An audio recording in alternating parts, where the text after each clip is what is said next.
Bonjour à toutes et à tous, mesdames et messieurs, bienvenue sur la chaîne YouTube de l'Alternative.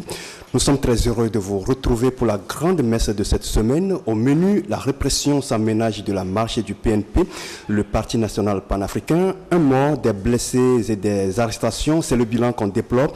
On se souvient, samedi 13 avril dernier, le parti de Tikpi Tchadam a appelé à une manifestation sur l'étendue du territoire national, une manifestation réprimée dans son ensemble. Et pendant ce temps, en Algérie ou au Soudan, l'armée prend ses responsabilités et s'impose en ultime arbitre entre le peuple et le dictateur. Nous reviendrons sur le sujet avec Ferdinand Ité et Isidore Kouanou de la rédaction du journal Alternative. Ensemble avec eux, nous parlerons de l'érosion côtière et puis du phénomène de la prostitution et qui devient, si l'on peut le dire, un véritable problème de société. L'autre journal, c'est l'acte 15. Bienvenue. Ferdinand, bonjour. Bonjour Claver, bonjour à tous ceux qui me suivent. Isidore, merci d'être là. Oui, merci. Bonjour à tous les internautes. Justement pour le nouveau numéro de l'autre journal. Oui. Et nous allons parler, Ferdinand, avec vous de la marche réprimée du Parti national panafricain qui a appelé à manifester le 13 avril dernier avec le même mot d'ordre, les réformes. Oui, on a tous observé ce qui s'est passé le samedi 13 avril dernier dans un certain nombre de localités. On s'y attendait un peu parce que avant cette marche-là, le ton était un peu monté entre les autorités et les responsables du PNP. Le ministre de l'administration territoriale d'abord qui a tenu à réduire les espaces de manifestation de 10 villes à 3 villes en confinant les marches dans des ruelles de certains quartiers, ce que le parti a jugé inadmissible.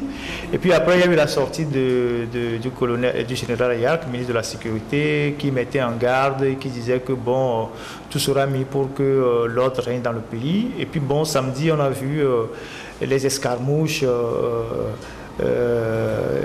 quelques mouvements et puis la répression, les gaz lacrymogènes et tout ça.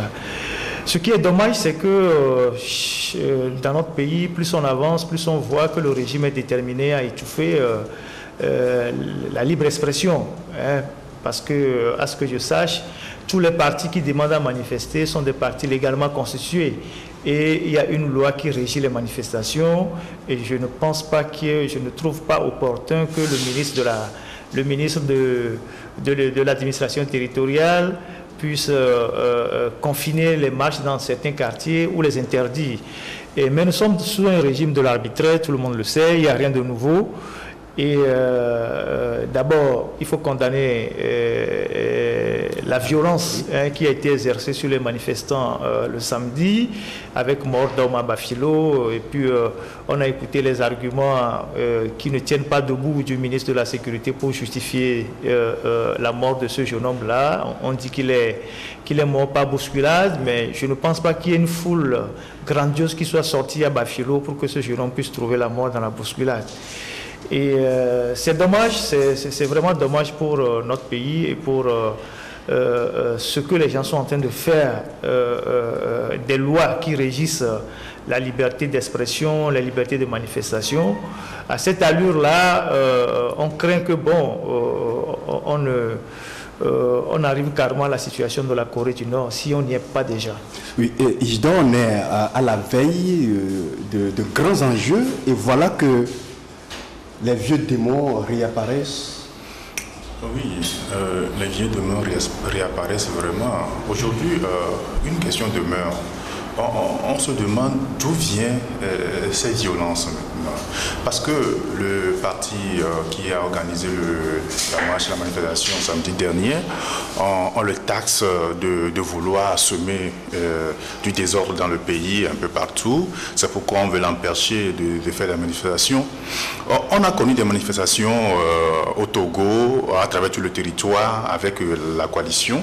Et lorsque la marche est autorisée, qu'il n'y a rien, les gens se déversent dans les rues, marchent dans la tranquillité et puis tout le monde rentre le soir, il n'y a pas de souci. Mais lorsque on lâche des militaires, des miliciens et autres forces de l'ordre à la suite des manifestants et on les poursuit comme des rats jusque dans le dernier retranchement, c'est là où apparaît la violence.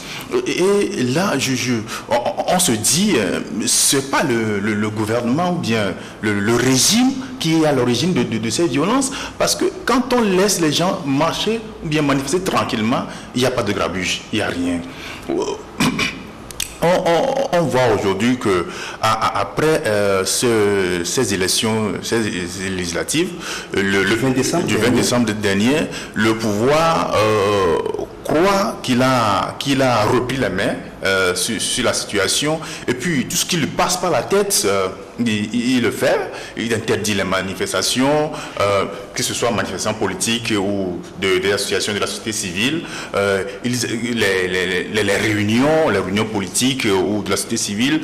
Mais ça, on est dans quel pays? On ne peut pas refuser aux gens de s'exprimer librement dans un État qu'on dit de droit. Alors, eux, ils se lèvent tous les jours et ils pondent des discours que nous sommes dans un état de droit, nous sommes dans une démocratie, la démocratie du Togo évolue, tout ça là. Mais dans ce même état, on interdit les droits élémentaires aux citoyens. C'est pas possible. Fedila dit tout à l'heure, nous sommes en train de rivaliser avec la Corée du Nord. Le Togo ressemble plus à la Corée du Nord aujourd'hui. Oui, voilà, justement, c'est ce qui nous amène à parler du rôle des militaires. Non, moi j'ai oui, et Ferdinand veut revenir encore sur cette question-là. Ferdinand? Oui, non, je pense que on ne va pas quitter le sujet rapidement comme ça parce que les choses qui se passent dans notre pays sont excessivement graves. Oui. Et moi, ce qui me révolte, c'est le comportement d'abord du ministre de l'administration territoriale. Vous savez que ce monsieur comment il s'appelle, Payadouabou, a fait son apparition pour la première fois dans le gouvernement de transition de Kofigo. C'est il était dans un parti politique qui s'appelait UTJ avec un certain M. Sogoyou et il est rentré, je crois, au gouvernement au titre de ministre des sociétés d'État et à l'époque c'était les gens qui étaient comme des opposants ou sinon des opposants. Et vous savez que parmi les dérapages, dans la série de dérapages qui étaient reprochés, ou que le pouvoir à l'époque reprochait à la transition, qui a même entraîné la sortie des militaires pour attaquer le palais de Kofigo, et il y a les actes posés par le sieur Boukessi. Vous savez qu'en 91 ou 91, Yadem avait été interdit de prendre l'avion présidentiel et c'est Boukessi qui avait signé la décision. Il était ministre des Postes et ministre d'État, ministre des sociétés d'État.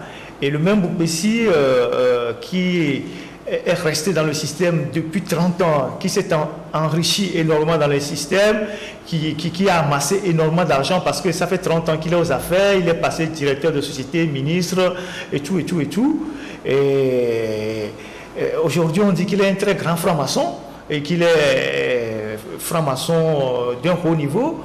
À ce que je sache, dans leur histoire de franc-maçonnerie, là, on travaille pour les questions de liberté.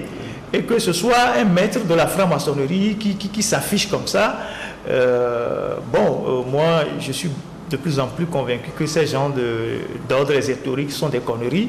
Mais il faut interpeller la conscience de ce monsieur qui a été révélé au Togo par la démocratie et qui est devenu aujourd'hui un grand pourfendeur de la même démocratie.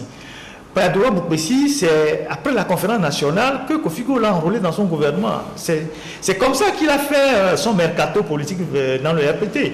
Après avoir subi une série d'humiliations avec Yadema que je ne veux pas rappeler ici. Et c'est ce monsieur qui devient aujourd'hui un grand pourfendeur de la démocratie. Je pense que ça doit nous amener à réfléchir. Maintenant, sur la question même de ce qui s'est passé le samedi dernier, il y a quand même quelques leçons à tirer. Vous savez il y avait une situation dans le pays, c'était la coalition, la C14, pour des problèmes d'incompréhension, des problèmes d'ego, des problèmes de querelle de chapelle politique. La coalition s'est disloquée. Certains ont dit, bon, nous, on ne peut plus travailler avec les autres, on peut le faire seul désormais, on a la capacité de mobiliser, de faire ça seul. Ce qui s'est passé samedi nous rappelle qu'il faut faire très attention. Et je l'ai toujours dit ici sur ce plateau, que contre cette dictature, aucune aventure solitaire ne peut prospérer. Plus vous êtes seul, plus vous êtes vulnérable. Et c'est ce qu'on a vu samedi. C'est comme vous avez les animaux dans la forêt, quand on suit les films, les documentaires animaliers, et lorsque, comment l'appelle-t-on, les prédateurs veulent attaquer, ils essaient de disperser la troupe, et puis après, ils s'en prennent aux plus faibles. Et c'est ce qui se passe. Si on transpose ça sur le plan humain, c'est ce qu'on est en train de remarquer. Et donc, il faut que chacun mette un peu de l'eau dans son vin. Il faut qu'il y ait moins d'arrogance. Il faut qu'il y ait beaucoup d'humilité. Parce que la lutte politique au Togo est très complexe. Nous avons une histoire. Nous avons une histoire, une très longue histoire. On a des particularités. La sociologie politique de notre pays est tellement complexe. Il faut que les gens, à un moment donné, essayent d'arrêter de piquer la grosse tête.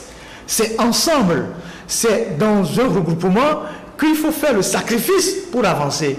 Mais si certains pensent que, bon, seuls ils peuvent faire l'affaire, face à la machine de répression du régime là, on va les écraser pour rien. Et moi, j'en ai marre de voir à chaque fois qu'on sacrifie des vies humaines sans aucun résultat.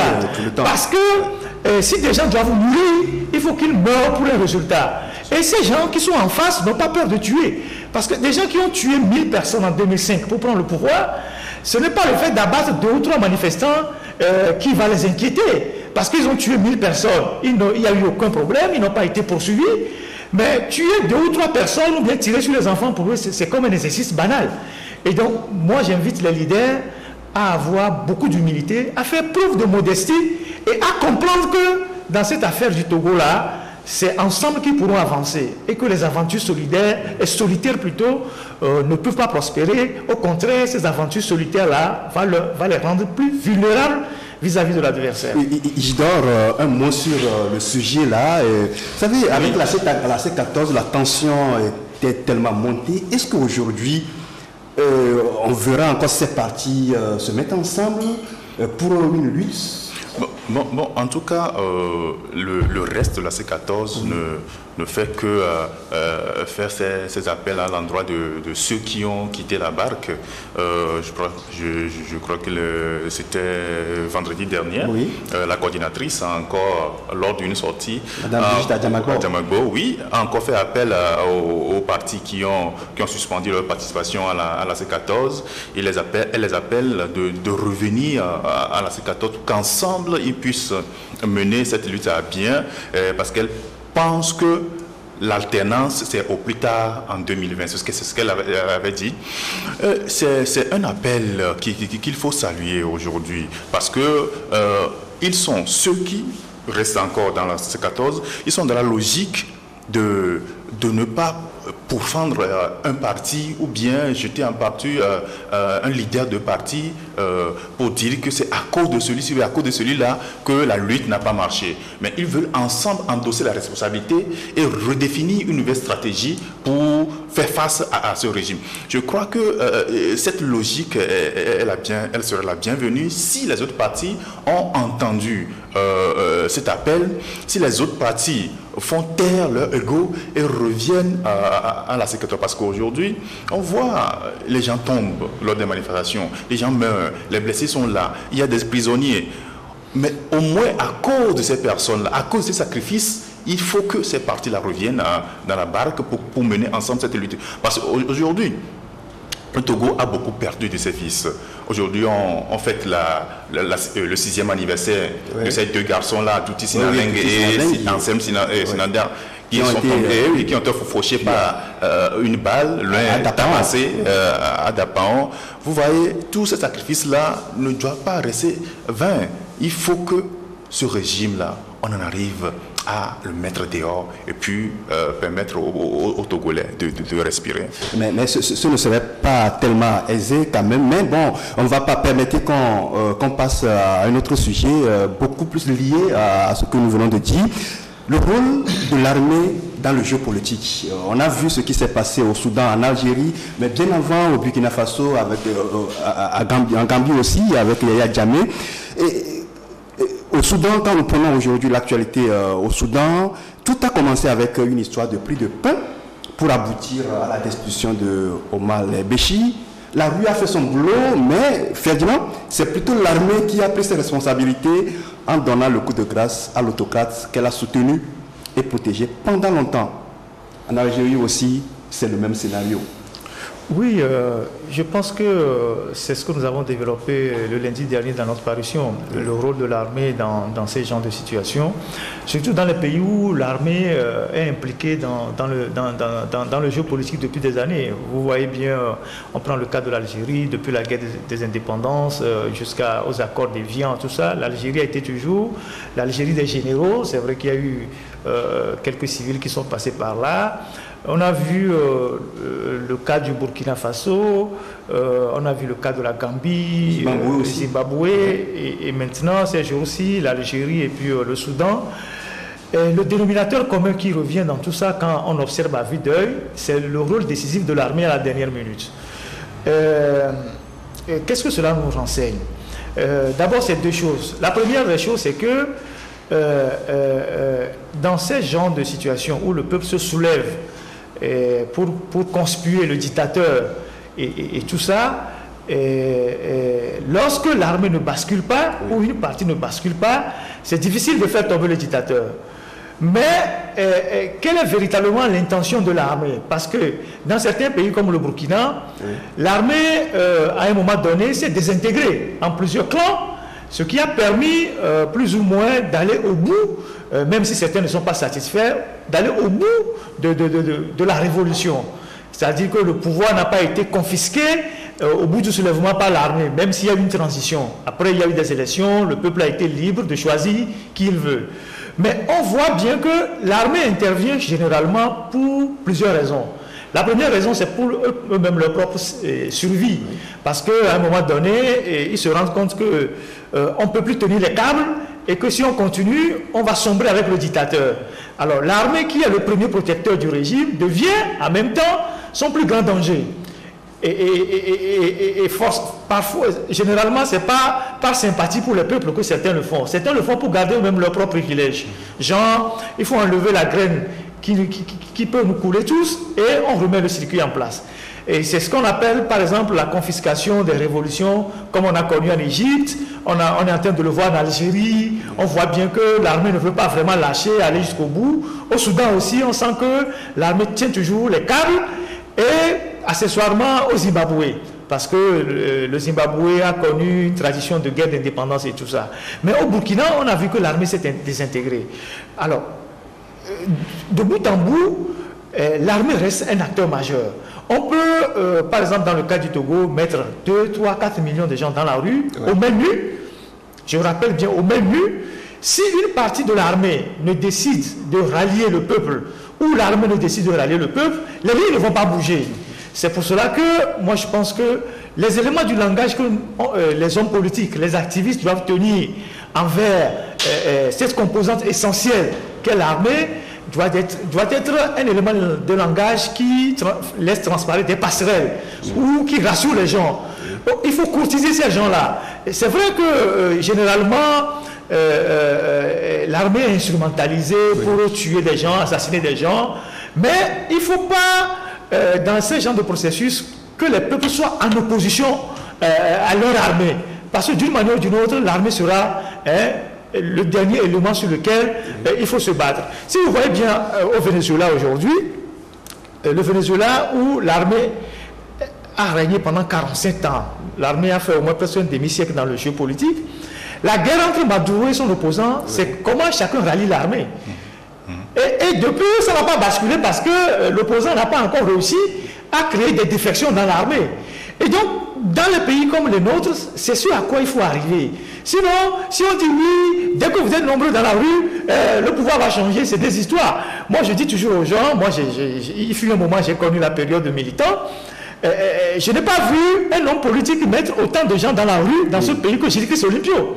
Mais qu'est-ce que ça a donné? Et Jésus-Christ Olympio aujourd'hui, il est où? Et donc, il faut se dire qu'on met les gens dans la rue, mais les changements dans des pays comme les nôtres, comme au Togo, ou ailleurs, il y a 3 composantes essentielles. Il faut une adhésion populaire, il faut un appui de la communauté internationale, du moins ce qu'on appelle comme ça, et il faut l'armée. C'est les 3 éléments qui puissent permettre de faire basculer la balance. Ferdinand, permettez, on va revenir sur comment faire pour gagner la confiance de l'armée, parce que le peuple est en lutte depuis des décennies, mais ça ne bascule pas. On va revenir, quelles leçons tirer de ce qui se passe au Soudan et en Algérie, on va en parler, mais il y a une accession, une citation de Joseph Kizerbo que Ferdinand a cité dans son article la fois passée. Il dit ceci: l'armée doit être une armée du peuple et non une armée contre le peuple. Il faut éviter que l'armée soit à part, séparée du peuple, vivant comme un kyste au sein du pays. L'armée ne doit pas vivre en autonomie par rapport au bien commun à la République. Isidore, quelle interprétation vous faites de cette pensée de Joseph Kizerbo? Oui, je crois que l'auteur de l'article que tu viens d'évoquer, Ferdinand, l'a dit tout à l'heure. Il faut qu'à un moment donné, l'armée se sent concernée par ce qui se fait par la rue, ce qui se fait par le peuple. Parce que l'armée n'est pas une entité à part le peuple qui réclame des choses dans la rue. Je crois que ce qui s'est passé au Soudan la semaine dernière, il y avait des prédispositions qui a conduit à la destitution de Omar el-Béchir. Parce que dans son régime, il y a quelques temps, il y a comment est-ce qu'on appelle ça, du rififi dans le régime. Il y a des gens qui sont mécontents, même au sein, dans le cercle qui entoure Omar el-Béchir. Il y a des gens au sein de l'armée qui n'étaient pas contents que le Soudan soit engagé dans la guerre au Yémen, aux côtés de l'Arabie Saoudite. Il y a des généraux qui sont protestés contre cela. Il y avait eu en février le limogeage de Saleh, comment il s'appelle, Bakari, Hassan Saleh, celui qui a fait coup d'État avec Omar el-Béchir en 1989. Son limogeage a créé des frustrations au sein du régime. Des gens n'ont pas pardonné à Omar el-Béchir. Ça a créé des scissions au sein du régime. Il y a aussi cette histoire de la redistribution des trucs du pétrole, de la richesse du pétrole, que les gens se sentent lésés. Voilà. Donc tout ça là, avec ce que le peuple a commencé par réclamer depuis le 19 décembre dernier, cela a concouru à la destitution aujourd'hui, à la position de l'armée. On pourra dire que non, que l'armée a profité d'une situation pour régler des comptes. Ah oui, ça on pourrait le dire ainsi, parce que comme la question que tu viens de poser tout à l'heure, que l'armée s'est penchée du côté du peuple qui réclame du pain dans la rue. Donc elle en a profité, oui, bien sûr, puisqu'il y avait des ressentiments au sein de ce régime. Donc tout cela a concouru aujourd'hui au départ de Omar el-Béchir. Oui, on comprend que les militaires constituent le seul et unique rempart des dictateurs. Maintenant, au Togo, la lutte est dure. Et maintenant, aujourd'hui, que faire pour gagner la confiance de l'armée togolaise pour obtenir le changement qu'on veut? Oui, je viens de le dire tantôt, que pour obtenir le changement dans des pays comme les nôtres, il faut 3 facteurs fondamentaux. Il faut d'abord une adhésion populaire. Oui. Je pense qu'aujourd'hui, il est clair que le peuple togolais vomit majoritairement le régime qui est là depuis 52 ans. il faut un soutien assez poussé de la communauté internationale. Donc il y a un travail de lobbying diplomatique qu'il faut faire à l'extérieur pour essayer de convaincre nos partenaires qu'il est temps de passer à un autre régime. Et ça dépend de l'offre politique que les forces en lutte proposent. Parce que le Togo n'est quand même pas un pays qui vit en autarcie, il y a des intérêts en jeu. Parfois, ce n'est pas forcément des intérêts pécuniaires, mais des intérêts géostratégiques qui sont en jeu. Et puis ensuite, il y a la question de l'armée qu'il faut régler. Alors, sur cette dernière question, tout le monde sait, au Togo ici, à moins qu'on soit hypocrite, que le régime de RPT uni n'est assis que sur l'armée. C'est l'armée qui est le seul rempart de ce régime-là. À chaque fois que le régime est en difficulté, c'est l'armée qui vient au secours. C'est l'armée qu'on instrumentalise. Je ne pense d'ailleurs même pas que c'est toute l'armée qui est au service du régime, mais il y a un groupuscule dans l'armée dont on se sert pour maintenir le régime. Et donc, s'il y a un travail de fond à faire, c'est ce travail-là, parce que les militaires togolais vivent aussi dans les mêmes conditions que la population, sinon peut-être même pire. On voit bien, on les voit dans les quartiers, on sait qui ils sont, on sait comment ils vivent, on sait comment ils souffrent, on sait comment lorsqu'ils finissent leur carrière, ce qu'ils deviennent. Ils sont généralement des agents de sécurité, payés à 20 000 dans les sociétés, et c'est des gens qui partent parfois à la retraite à 42 ans, 43 ans, à la fleur de l'âge, lorsqu'ils n'ont pas eu véritablement de grade. Et donc, je pense que ces gens-là, il faut faire un travail pédagogique envers eux. Même si certains estiment que l'armée togolaise a un fond tribaliste, ce qui n'est pas faux, c'est un constat, il faut le dire. Mais je pense que même s'il y a les gens d'une même ethnie qui sont majoritaires dans l'armée, ces gens-là sont déjà quand même conscients. Ils ont une conscience. Ce n'est pas forcément tous qui regardent dans la même direction. Et donc, c'est ce travail-là qui manque parce que pendant longtemps, les gens sont restés braqués. C'est vrai que les crimes, les assassinats, les dérapages dont cette armée ou une partie de cette armée s'est rendue responsable a éloigné un peu le peuple de l'armée. Mais aujourd'hui, il faut travailler à reconquérir l'armée, à faire comprendre dans l'armée que le changement que les gens veulent dans ce pays est un changement qui doit profiter à tout le monde, y compris l'armée. Et donc, ce travail-là revient aux hommes politiques, aux activistes, c'est à eux de tisser les passerelles, c'est à eux de convaincre les gens. Aux élites. Aux élites, c'est à eux de parler aux gens. Parce que moi, je suis convaincu que nos militaires, beaucoup, ont fait aujourd'hui de grandes écoles, ils vont dans des opérations de maintien de la paix, ils frottent avec les autres armées, ils savent que le monde évolue, mais est-ce que ce sont eux, est-ce que c'est l'armée dans sa grande majorité qui a le contrôle de l'armée? Parce que quand on parle de l'armée, on sait qu'il y a plusieurs unités. Aujourd'hui, qui sont ceux qui ont le contrôle de l'armée? Il y a une étude d'abord à faire sur l'armée togolaise, les différentes garnisons, les différentes unités, la force opérationnelle de chaque unité, les chefs de garnison, qui sont, quel est leur parcours, qui étaient leurs parents, et savoir sur quel levier il faut agir. C'est pour cela que moi, personnellement, ou bien nous à l'alternative, on pense que il ne faut pas être dans une position étanche ou être dans une position linéaire, dire que tous ceux qui sont de ce côté sont mauvais, tous ceux qui sont de ce côté sont bons, alors que vous n'avez pas les moyens de vos actions. Nous qui sommes des journalistes d'investigation, ce qu'on nous apprend, c'est de faire de l'infiltration et avoir des informations. Là où nous sommes, si nous pouvons être amis au cuisinier de Fonya Singbe pour savoir qui le visite le soir et servir les informations à la population, on va le faire. C'est notre pouvoir. On peut livrer notre méthode de travail. Non, c'est pas une manière. Vous savez, qui informe par exemple Mediapart de tout ce qui se passe à l'Élysée, qui informe les journaux aux États-Unis de tout ce qui se passe à la Maison Blanche? C'est forcément des gens. Et la politique doit être aussi ainsi. Comment se fait-il que le régime passe tout son temps à acheter les gens dans l'opposition et nous crions souvent que les gens sont des traîtres et que nous, les gens de l'opposition, n'arrivent pas à avoir des amis ou des alliés dans le régime? On dit souvent en politique qu'il n'y a pas d'amis éternels, il n'y a pas d'ennemis éternels. La politique, c'est le choix des opportunités. C'est la seule appréciation des réalités du moment. Et c'est pour cela que moi, la dernière fois on a dit ici, on a fait le débat ici, moi je pense que, et Maître Appevon l'a rappelé hier dans une émission, que tous ceux qui sont dans le régime et qui sont prêts à lâcher le régime aujourd'hui, il faut composer avec eux. Parce que c'est avec eux que vous pouvez dynamiter le régime. Si vous ne composez pas avec eux, sous prétexte qu'ils ont fait le régime, Vous ne pouvez pas avoir les moyens pour infiltrer la maison et dynamiter le régime. Donc, les histoires de dire que celui-ci a fait le régime, on ne veut pas de lui, cela relève fondamentalement de l'inculture politique. Et on a mis le temps au Togo ici à mettre dans la tête des gens que dès que quelqu'un du régime, même s'il quitte le régime, même de bonne foi, il faut l'éloigner, il ne faut pas composer avec lui.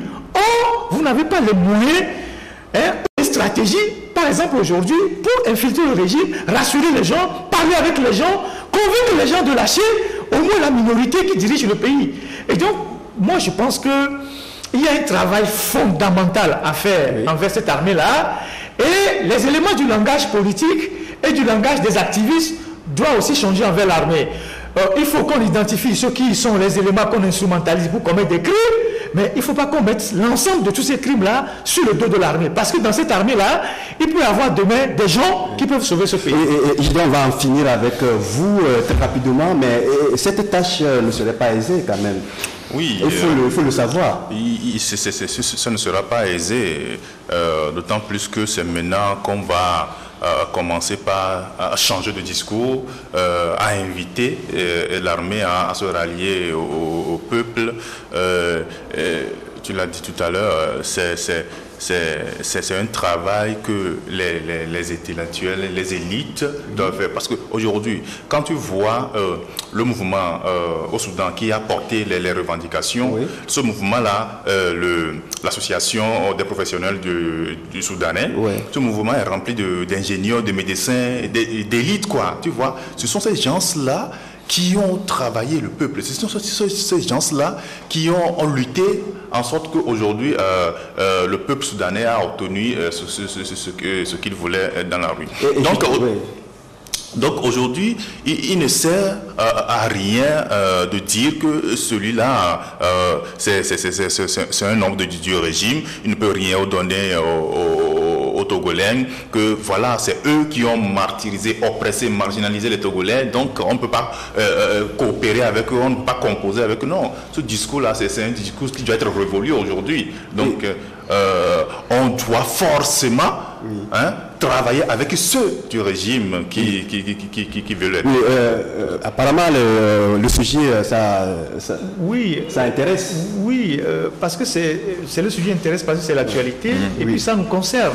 On ne peut pas faire l'abstraction de ce sujet-là. Vous savez, nous les Togolais, parfois on ne se dit pas les vérités ou parfois nous baignons dans l'hypocrisie. Quand vous êtes sur les réseaux sociaux aujourd'hui, vous voyez, c'est la guerre entre les militants des partis politiques, c'est des gens qui s'attaquent. On ne sait que faire ça. Vous prenez la diaspora, c'est les gens qui passent tout le temps se détruire sur les réseaux sociaux. Et dès que quelqu'un fait quelque chose et que bon, l'autre n'a pas l'opportunité de le faire, il faut l'attaquer, il faut le détruire, il faut faire des audios, il faut faire des directs. C'est dans ça qu'on excelle. Autant nous sommes divisés à l'intérieur du pays, autant la division est encore plus grande dans la diaspora. Or, cette diaspora-là, avec tout l'argent qu'elle envoie au pays, devait être une force pour aider ceux qui sont dans le pays à se débarrasser du régime. Mais quand vous prenez les gens dans la diaspora, il y a tellement de groupuscules qui s'affrontent. Aujourd'hui, celui-ci attaque celui-ci, demain celui-ci attaque celui-ci, et les gens ne sont même pas capables de s'entendre sur le minimum. Et après, vous les voyez développer des théories de révolution sur Facebook, il faut faire ci, il faut faire ça, et pourtant c'est des gens qui ne viennent même pas parfois au Togo, mais quand ils viennent, ils passent par les pays voisins, et quand ils sont à Lomé, ils rasent les murs, et c'est eux qui disent aux gens, oui, qu'est-ce que vous faites au pays, il faut développer telle théorie de révolution, il faut faire ceci. Or, le terrain, tout le monde sait comment le terrain est difficile. Le terrain ici, il faut vaincre la peur et affronter ce qui se passe tous les jours. Ici, c'est les balles réelles qu'on tire sur les gens. Alors, si vous êtes à l'extérieur et que vous rentrez parfois au pays incognito, vous rasez les murs et vous repartez, mais pourquoi vous restez là-bas pour dire à vos frères qui sont au pays, ah, faites la révolution, vous ne valez rien, faites ceci. Nous avons vraiment besoin, loin des incantations, des gens qui sont qui rentrent dans leur laboratoire, qui sortent des idées pour surprendre l'adversaire. Parce que la politique aussi, c'est la surprise, c'est l'effet surprise. Moi, je dis, le régime LPT uni a confisqué l'armée pour consolider son règne. Il faut que les Togolais récupèrent leur armée. Il faut que les Togolais récupèrent leur armée. Parce que sans l'armée, le LPT uni n'existe pas. Vous savez que les militaires sont même impliqués dans l'organisation des élections. Quand vous voyez les privilèges des militaires dans ce pays, le régime les a mis à des postes les plus juteux. Le port, ANASAP, les préfets. Il y a plusieurs endroits où les militaires ne sont plus dans les casernes, ils sont dans les affaires. Et c'est stratégique. Et c'est stratégique. C'est stratégique. Et donc, on voit ces privilèges-là, même dans le sport. C'est eux qui tiennent le football et tout ça. Et donc, c'est stratégique. Donc, nous avons besoin de faire un travail parce que ceux qui sont dans l'armée, là, les gens parmi eux ont beau commettre des crimes, mais c'est nos frères. Ils sont dans les maisons comme nous. Ils sont dans les quartiers comme nous. Il faut qu'on leur parle. Il faut que le discours envers eux change. C'est vrai que beaucoup d'entre eux, quand vous les approchez, ils ne sont pas d'accord. Ils sont souvent instrumentalisés. Ou bien, ils sont pour vous, mais ils n'ont pas les moyens de leurs actions. On oublie généralement qu'un militaire sans armes n'est que civil. Et aujourd'hui, ceux qui tiennent les éléments, les armes au Togo, c'est les gens qui sont parmi les fidèles des fidèles. Donc moi je pense que nous devons arrêter, et les gens doivent arrêter de se battre entre eux, de se faire la guerre, parce qu'aujourd'hui il y a les réseaux sociaux, tout le monde peut se combattre, et de se dire, qu'est-ce qu'on peut faire pour sortir notre pays de cette situation de déliquescence totale? Sinon, on prendra encore 10 ans, 15 ans avec Fogna Siwe, et peut-être après Fort, il y aura quelqu'un d'autre.